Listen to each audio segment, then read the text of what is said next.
This is A Deeper Listen, the show we talk with musicians about the thoughts and experiences that shape their music. And today, we're talking with Emel. KEXP's Isabel Khalili has the conversation. Emel Mathlouthi, who now just goes by Emel, is a Tunisian musician now based in New York City. In 2011, one of her songs went viral and became an anthem for the Tunisian Revolution.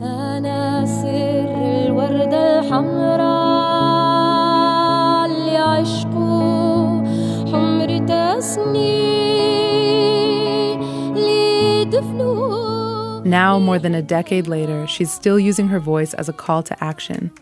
Her latest album, Emra, calls for the continued fight for global freedom, but through an explicitly feminist lens.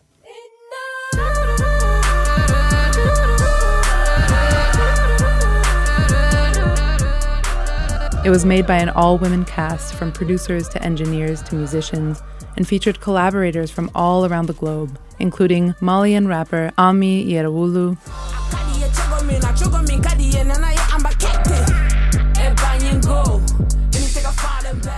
Iranian rapper Justina,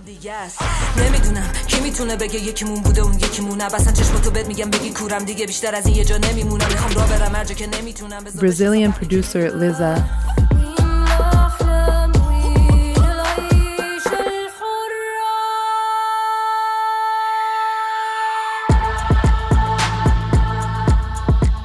Swedish-Iraqi rapper Nayomi,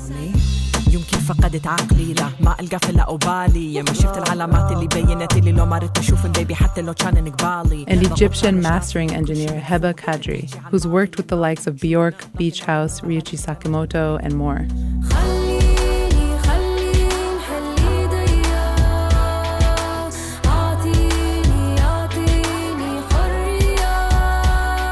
In our conversation, Emel and I talked about the themes on the new album and why it was important for her to work with only women, how she's pushed back against a victim narrative as an Arab North African woman, and why she will always sing for Palestine.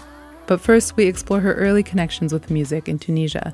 Since her protest song in 2011 led to her being called the voice of the Tunisian Revolution, I wanted to learn about how she first came into that power, the power of her voice. I think at some point, I discovered a big part of my identity, which is a performer with my metal band. So we started performing university gigs, and they were really special because we really opened the crack, because I think usually metal bands are very male dominated, and usually the female participants, they don't necessarily have like really strong vocals. They're usually there as decorative. So we came with this like wild mix with pop rock and the Cranberries / Alanis Morissette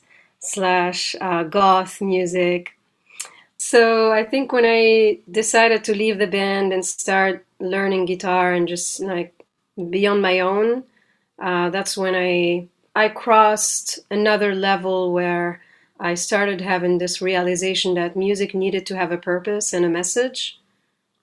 And I felt like I needed to use my own voice, and that's when I started writing in Arabic, and specifically in Tunisian Arabic, which wasn't really very popular at the time.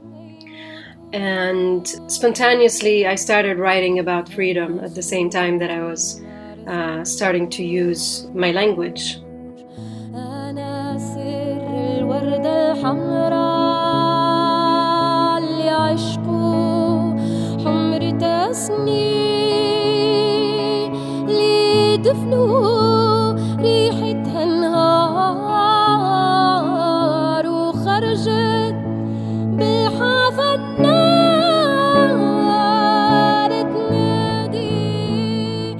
Yeah, and during the time that many in the West referred to as the Arab Spring, you had a song that went viral and became an anthem for protesters in Tunisia. And this was around 2010, is that right? Yes. 2000, I think it went really viral in somewhere between 2011 and so on. Mm-hmm. And then people's, at least some news outlets referred to you as the voice of the Tunisian Revolution, which is quite a title. Can you talk about that song that went viral and why you think it resonated so much with people?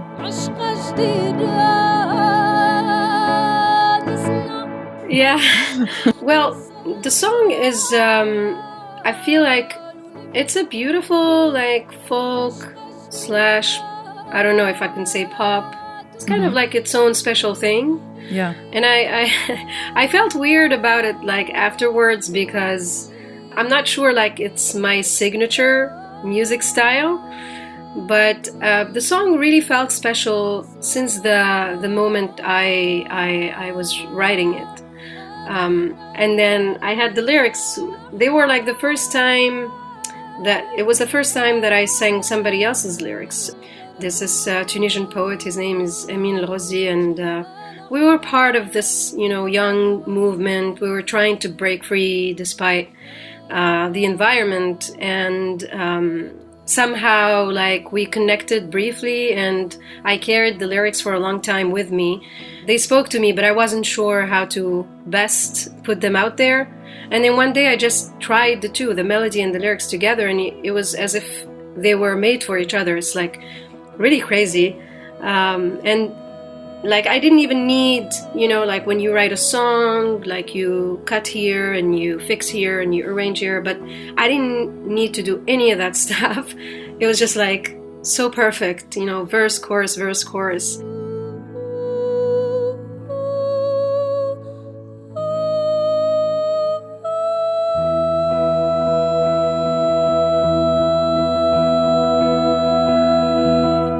I just felt as I was singing it for the first time, I remember really vividly that I was hearing this huge choir behind me. I was hearing this huge orchestra. I always felt this song was a big song, a crowd song. And I'm really happy that I ended up realizing some of that vision when I was invited to perform it at the Nobel Peace Prize concert.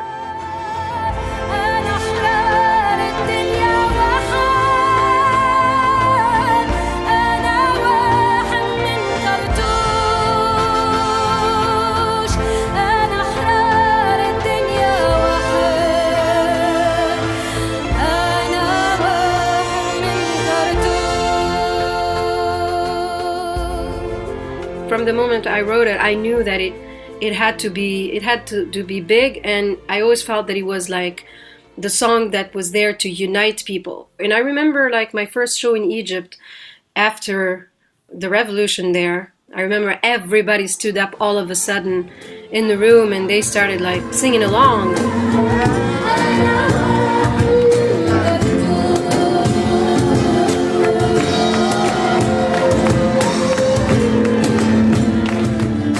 I'm really grateful that it meant something for people.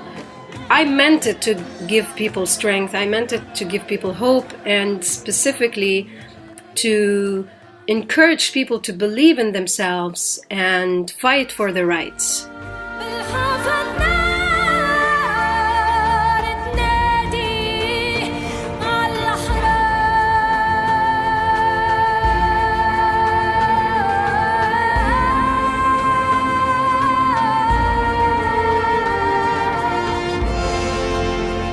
Can you say the name of the song and what kind of the themes are of that poetry that's incorporated in it? The song is called Kelmti Horra, which means my word is free. And of course, it's a symbol because it's a song that really encourages people to fight for freedom. There's this image, this metaphor at some point in the lyrics where it's talking about the red rose that was buried, whose smell was buried one day, and it just broke free and called for all the free people in her veil of fire.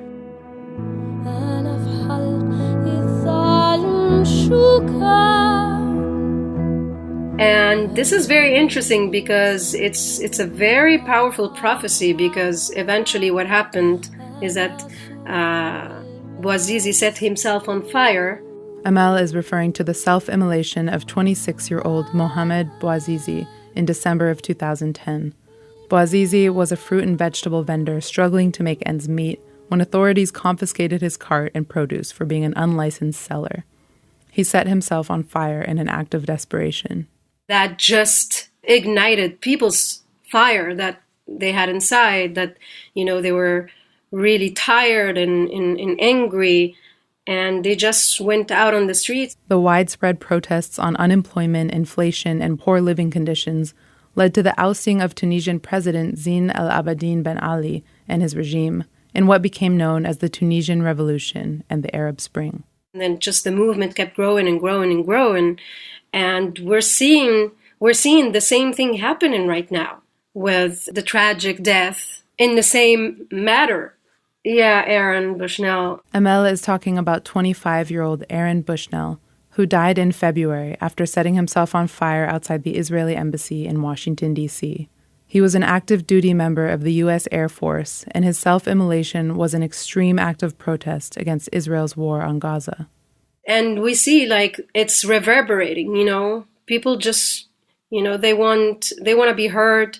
They want just, basic rights for everybody. And I feel when something happens somewhere in the world, it keeps reverberating, even if not at, the exact moment.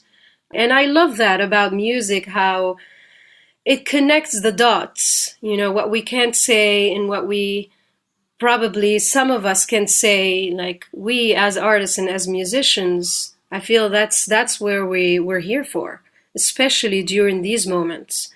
Yeah, that makes me think about one of my other questions for you. And because you were referring to the self-immolation of Aaron Bushnell, who shouted "Free Palestine" as he did that. And when I was listening to this 12-hour compilation of music and sounds for Palestine, somewhere in the middle of this, your voice came out and it completely stopped me in my tracks. And since then, I've listened to this song so many more times. And it was your performance of a Palestinian resistance song called Ya Talayin al-Jabal, and excuse my pronunciation, but it's just one of the most moving things I've ever heard.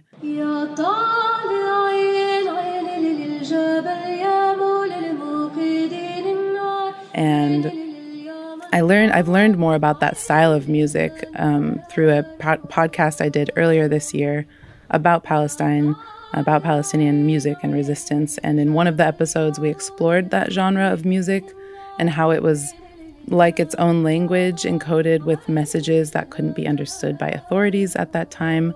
And it speaks to the very substantial power of music as resistance, I think, not even just as like ideological resistance, but as an actual practical way of resisting your circumstances through using this music as code.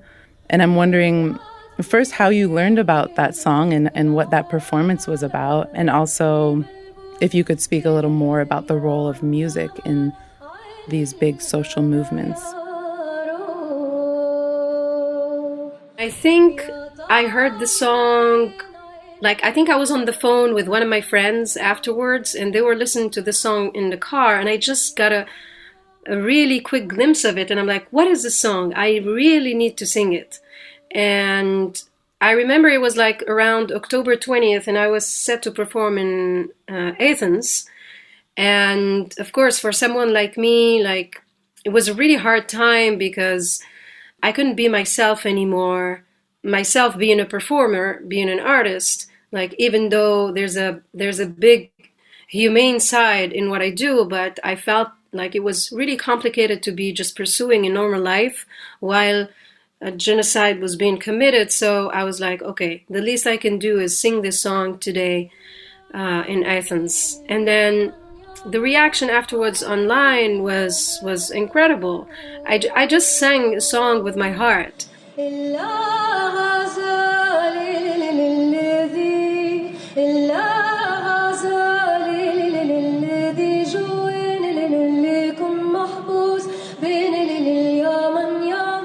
When I hear it, I could feel the emotion, but it's not just my emotion. I feel like I carried something. It's kind of like I'm a I'm a message carrier, and I feel that's what really artists have to do right now. I mean, like, we're not here to just enjoy ourselves. We're here to be there for each other. And what I enjoy in music is know that somehow, somewhere, someone has found a relief, has found their voice, has found a glimpse of light in my music. And I think that's what keeps me going, because I was the same growing up. There were songs that I used to listen to that used to take me out of my room, out of my jail, because, growing up in Tunisia, it was kind of a jail. Also, especially like for a young woman that wants to do things differently in every way. So that's when I learned about the power of songs, and I thought, if my songs one day could be this powerful and could take people away from where they are and give them wings, like literally to do their own and to take action when they can. So that's what motivated me in doing music.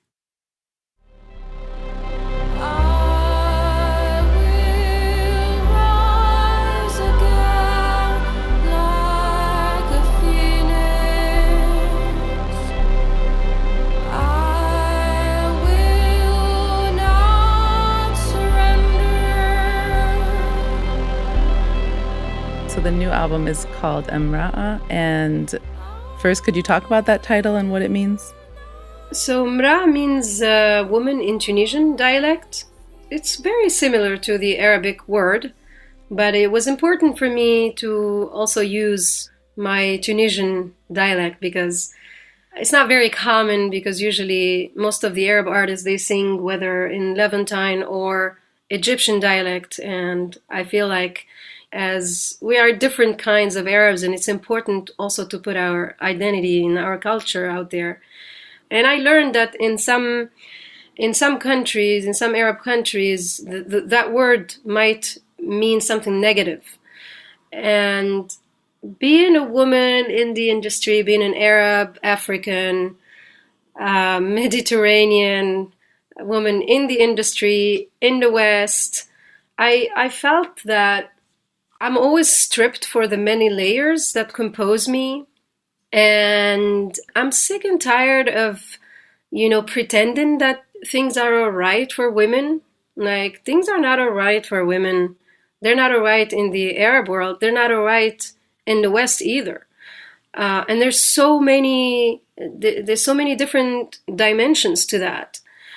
And I got angry even at myself, because for the 10 years of my music making career, I've only worked with men, which is something fine, of course. I love all the guys that I worked with that helped me bring my vision to life, album after album.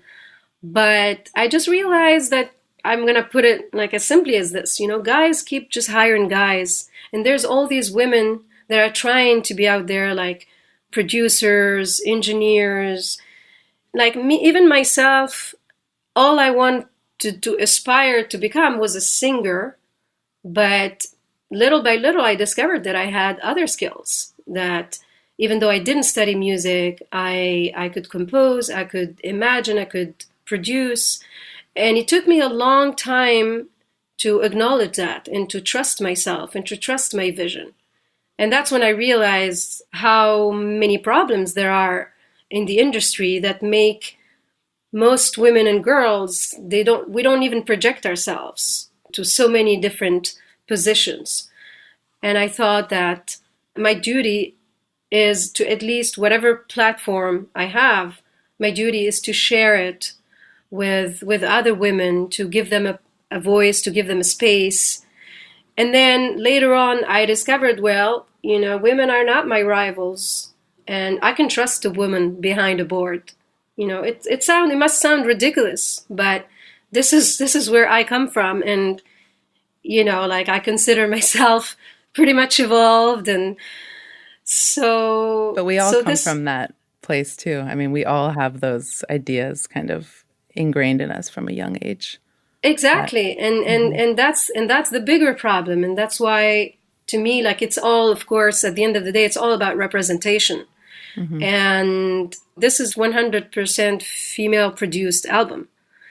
When you look at every credit, every album making, every, like, even like filmmaking, you'd still find women not enough represented. And I tried. I mean, I don't know if people care. Sometimes I run to people, and not only like even other women, they say like, oh, it doesn't matter like who you work with, if it's a man or a woman.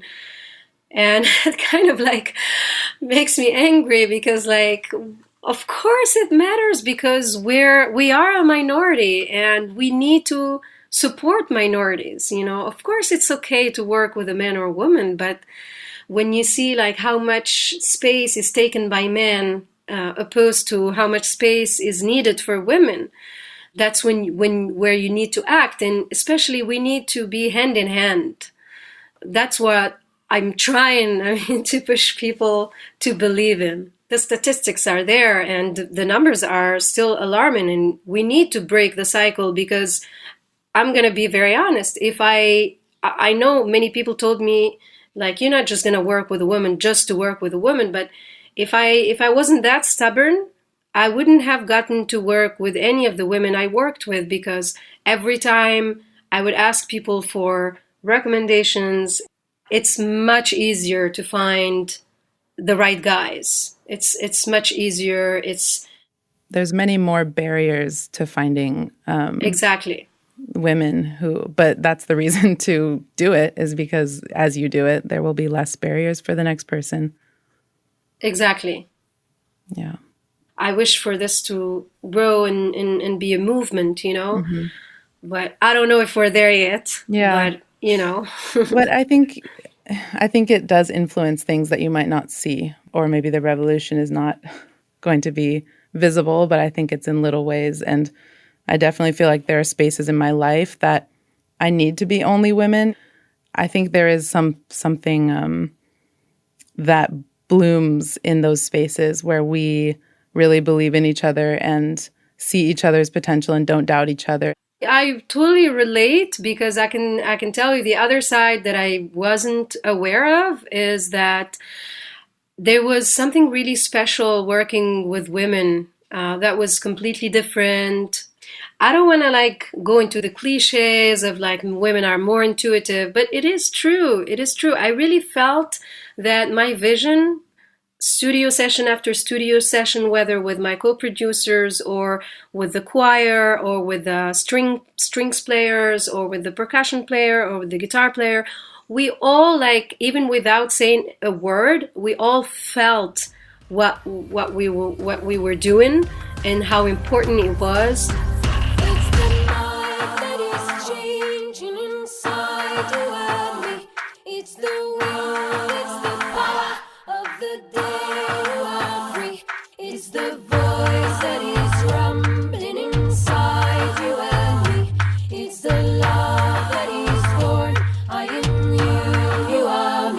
There were a lot of tears, a lot of emotions.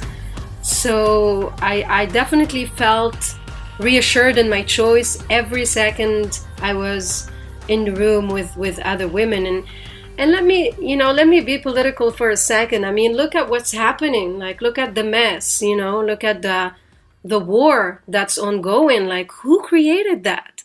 And I was actually looking at that moment where like there was Iran and Israel, and like, I don't want to be I want to stay appropriate. But I was just like, wow, related.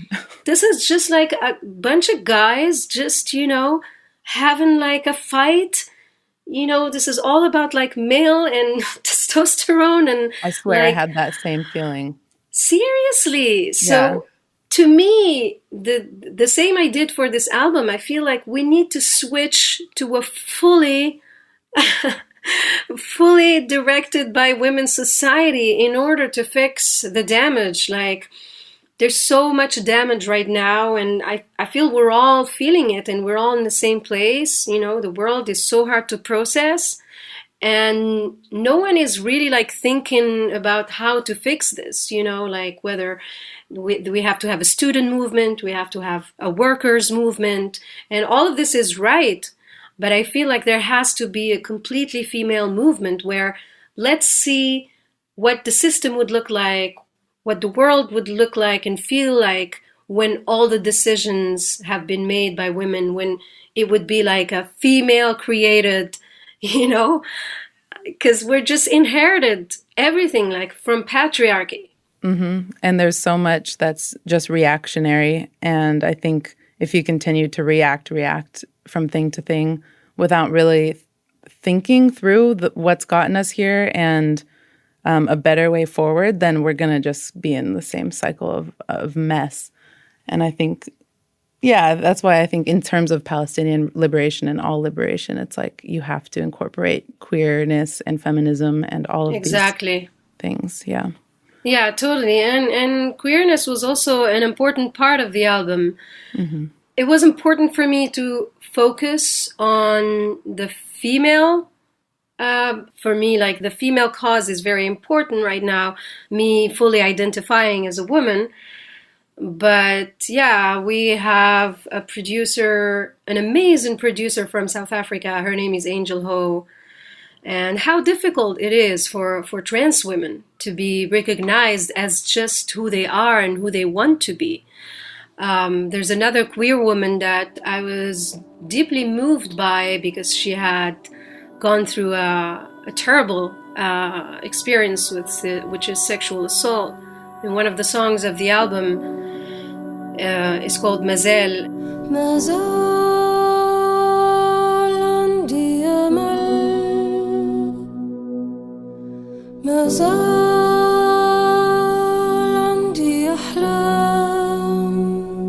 And it's about her and her experience and how she tells her story, but it's not, we just want to get out of the victim narrative. And I kind of felt connections with her, even though I didn't go through that terrible experience. But there's so many traumas we go through as women in general, as Arab women, as Arab African women. And I hate the victim narrative. Like, we're not victims. We're just gonna own our destiny. We're gonna rewrite this narrative.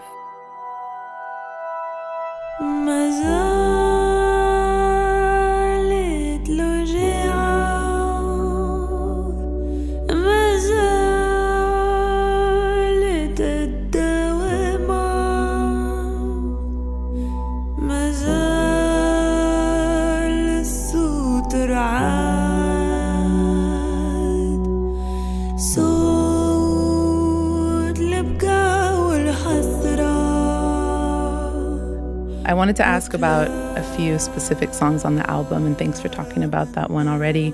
But the song Suti is very powerful, even without understanding the lyrics. For me, I was moved by it and felt like it was an important one.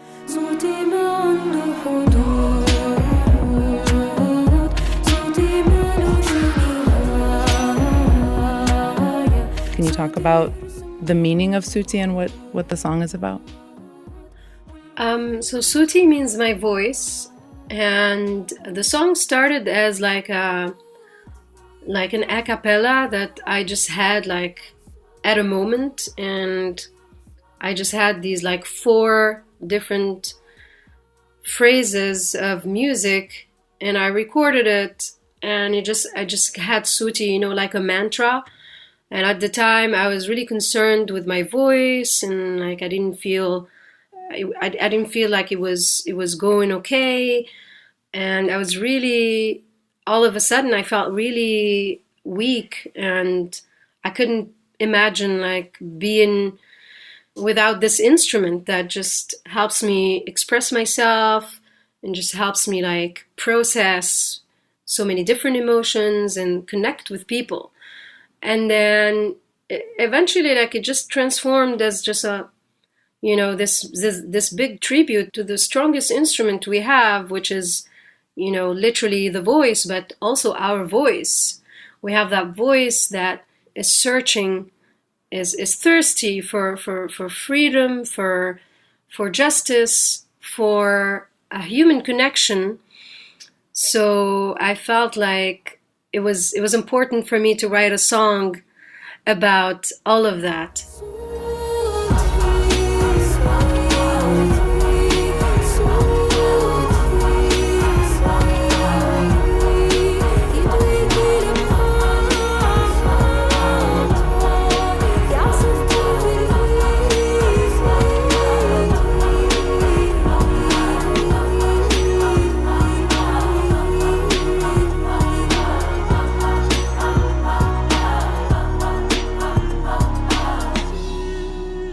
Another song I found really striking was I'll Leave.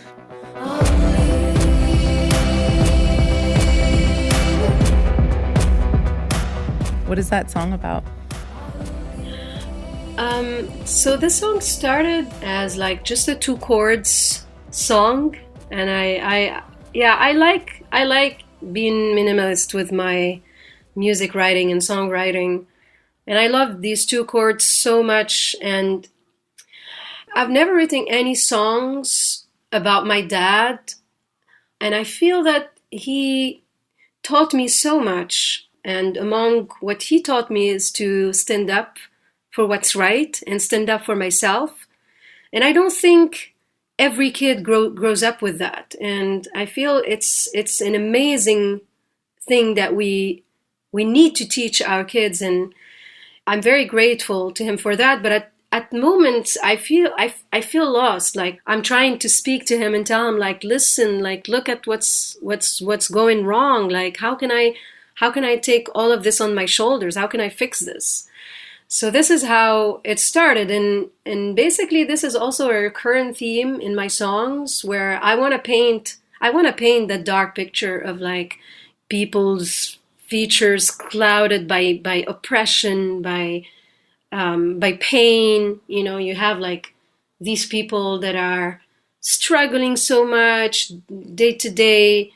When you get in the subway and you see like about all the hardworking people, and then you have people like living in palaces and not paying taxes, and you know, and I feel like we don't need to live in palaces, and we don't need to live in deep poverty. You know, we have to find someplace in between, and it's important for me to paint that reality, which kind of could feel like a little bit dark, but at the same time I feel like we need to recognize, you know, it's like when you're looking at, you know, paintings, you could see like the pain and the suffering, but at the same time, you know, the colors that I used are kind of like taking the individuals out of their pain and out of their harsh reality and making it into art. So I think that's kind of my process.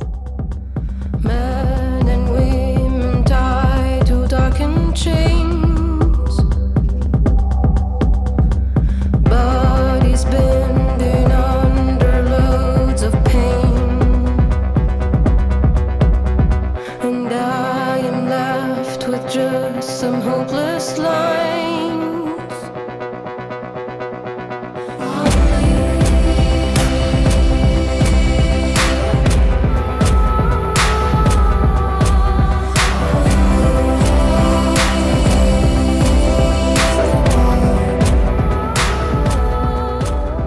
Wanted to end on a music recommendation from you, because we've started ending every artist interview with a music recommendation. So what song would you like to recommend to us today? I want to recommend Troy by Sinead O'Connor. Being what you are.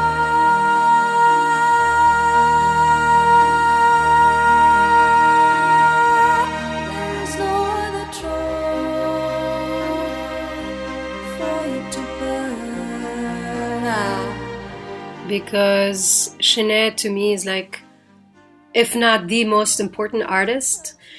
She was so free. I mean, she tried, and in her voice, and I love the combination in her music that's like crazy and energetic and deep and beautiful and revolutionary and political.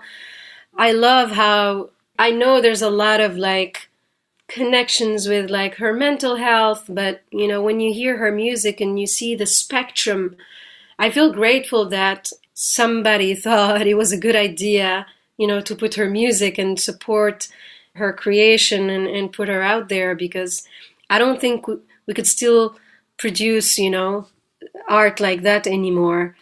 And I love the song Troy because, you know, I think it's like a 6-minute song or something or more. And that was a single from the album at the time. Yeah. Like, not typical. Right now, like, forget it, you know? And I like it because, yes, it's like one of the most powerful songs, and it makes sense to put the most powerful and touching song as a single. And I want to cling to that idea, you know, to the fact that existed at some point.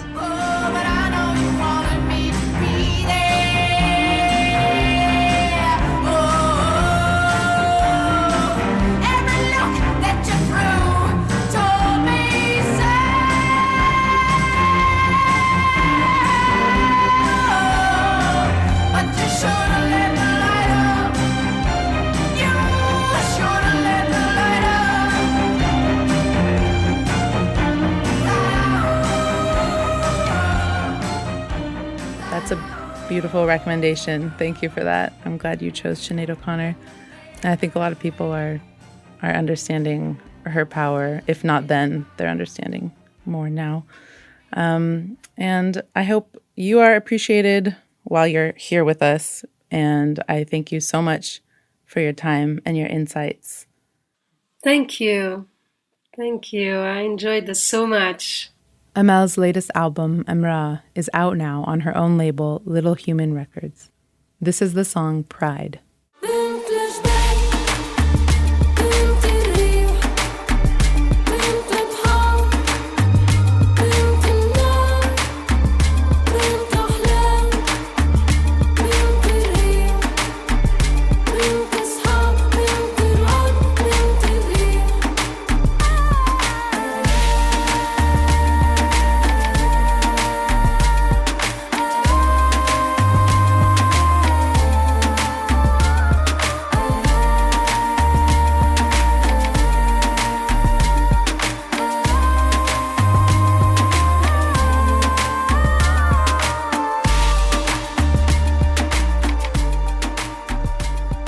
Next time on A Deeper Listen, we'll hear from the artist Alex Henry Foster on releasing an ambient record following a health crisis. Because of that, lost a lot of blood, so I needed like transfusion, died on the table, got me back, and for 4 months after, I wasn't able to talk.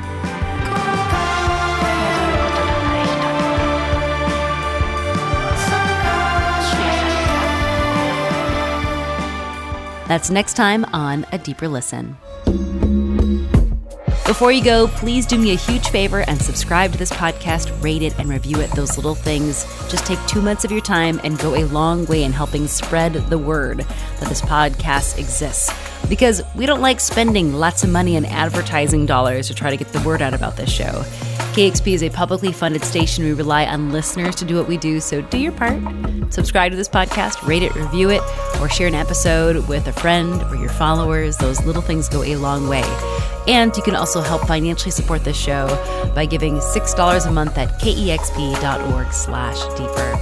And thanks for taking a deeper listen.